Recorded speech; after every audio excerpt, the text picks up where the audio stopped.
CISA.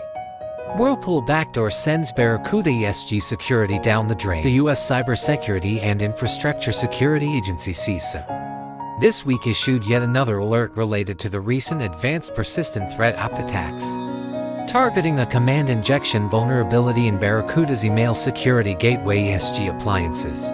The alert pertains to a backdoor dubbed Whirlpool, the group behind the attacks.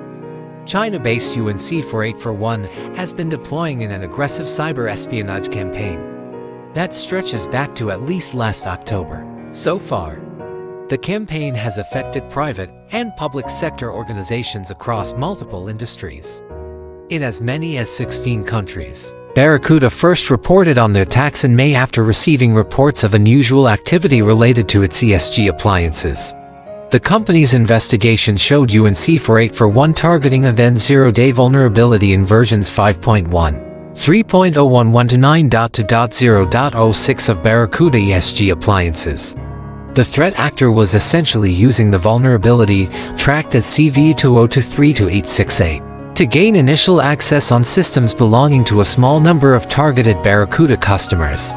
Barracuda quickly issued a patch for the vulnerability, but by early June the company began urging affected customers to urgently replace infected systems rather than patch them.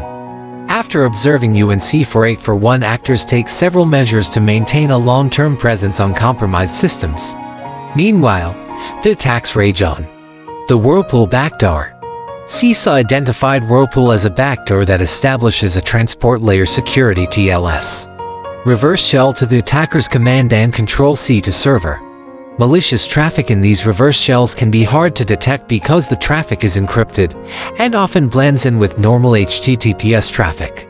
Google's Mandiant Security Group first reported on Whirlpool in a June blog post, after Barracuda asked the company to investigate the ongoing ESG attacks. The backdoor is one of several that UNC4841 has been using in its campaign. Mandiant's initial report listed 3 that the company discovered when investigating the Barracuda attacks: Seaspray, Seaside, and Saltwater. Seaspray is the threat group's primary backdoor for the campaign. Saltwater is a module for Barracuda's SMTP daemon that contains backdoor functionality, and Seaside is a Lua-based module for the Barracuda SMTP daemon. Austin Larson, Senior Incident Response Consultant with Mandiant, says his company's analysis of the attacks showed UNC4841 actors are using Whirlpool alongside Seaspray and Seaside. Whirlpool is a C-based utility, Larson says. It uses either a single CLI argument that is a given file path, or 2 arguments that are a given IP and port.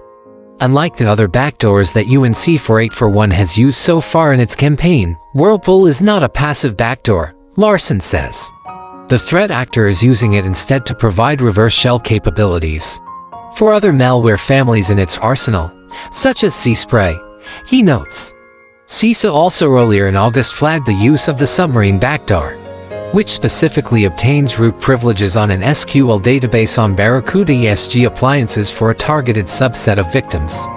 The malware enables persistence, command and control, cleanup, and lateral movement on compromised networks, CISA warned.